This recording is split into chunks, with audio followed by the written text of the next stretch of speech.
everybody, welcome to the Homestead. What we're going to do today is go through another segment of our How to Make Wine series. We're using persimmons for our wine, and I wanted to just kind of go through a quick review of what we've done so far in our other videos.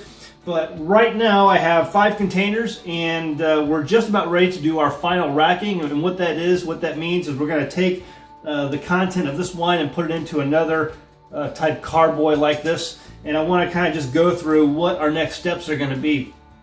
This container over here, this far container, is still bubbling. This container here is still bubbling, but it's real slight. I mean, it's not happening very often. Once every minute or every few minutes it's bubbling, but it's real slow.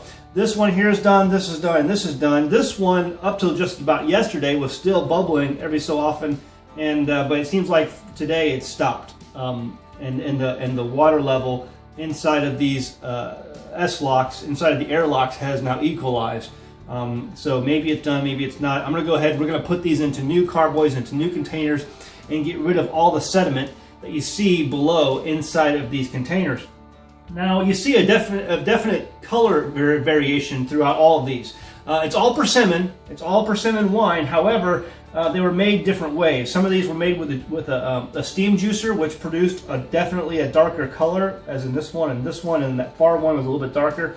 The other ones were not. They were used with persimmons being boiled and then the juice being poured off.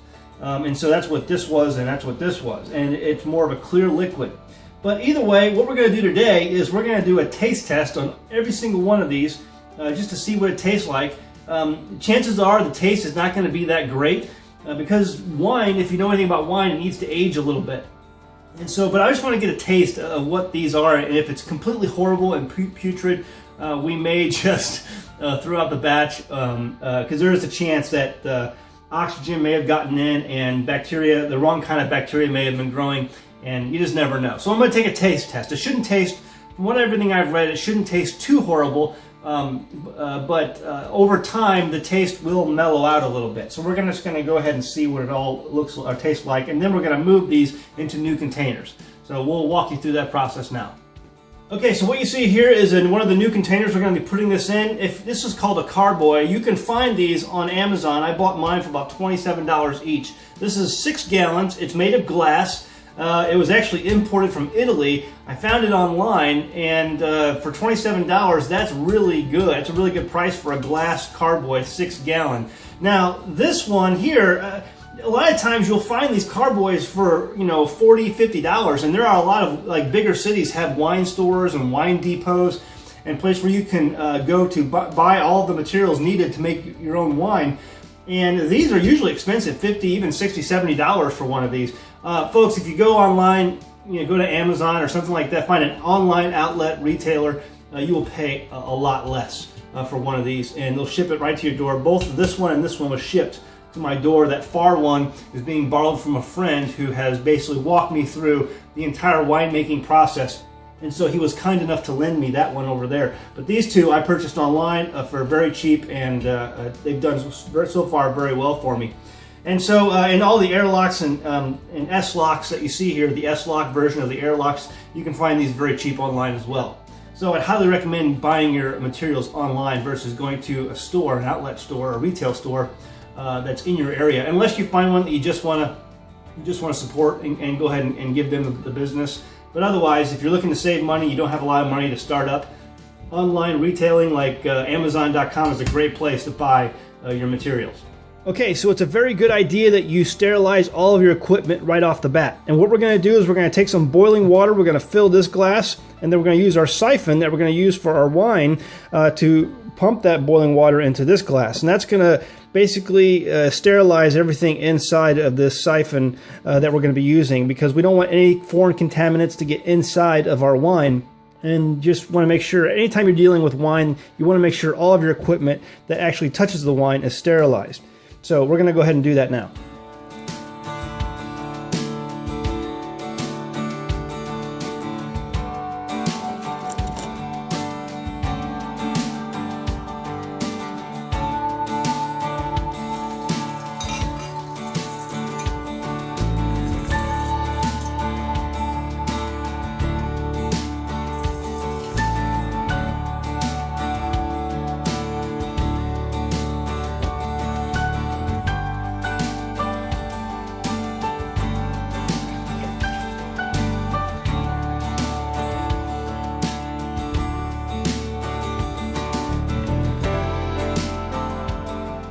Okay, so we got this Carboy filled up. This was all of our lighter colored persimmon wine that we filled up into this Carboy, and there was some space left over, so we topped it off with some of our darker colored persimmon wine, some of the wine that was steam juiced. The steam juiced wine had a darker and deeper color, and so we just topped it off with that, and so now it has sort of a pinkish hue, orangish hue to it. And so we're going to go ahead and let this sit for the next couple of months and let all the sediment that's in this Carboy settle to the bottom, and then that wine that we pull off of this will then be bottled and aged for a few more months before we actually go ahead and taste it or use it for our own consumption.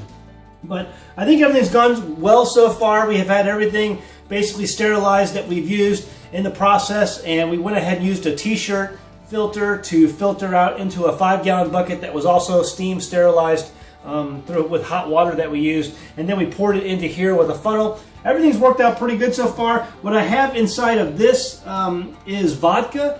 We have vodka inside the airlocks, and the vodka inside the airlocks will prevent any bacteria that grows inside of the airlocks during the final fermentation during this process, and just kind of further protects the wine as it goes through its final fermentation. Some people use water in these airlocks. I've read online that it's better to use vodka because vodka will kill anything that may try to harm the wine during this final process. So anyway, just a great way. I think it's going very good. We're going to go ahead and finish the rest of the bottles that we have and go ahead and get things put into these other smaller bottles to age and do the final second fermentation process. So stick around. We're almost done.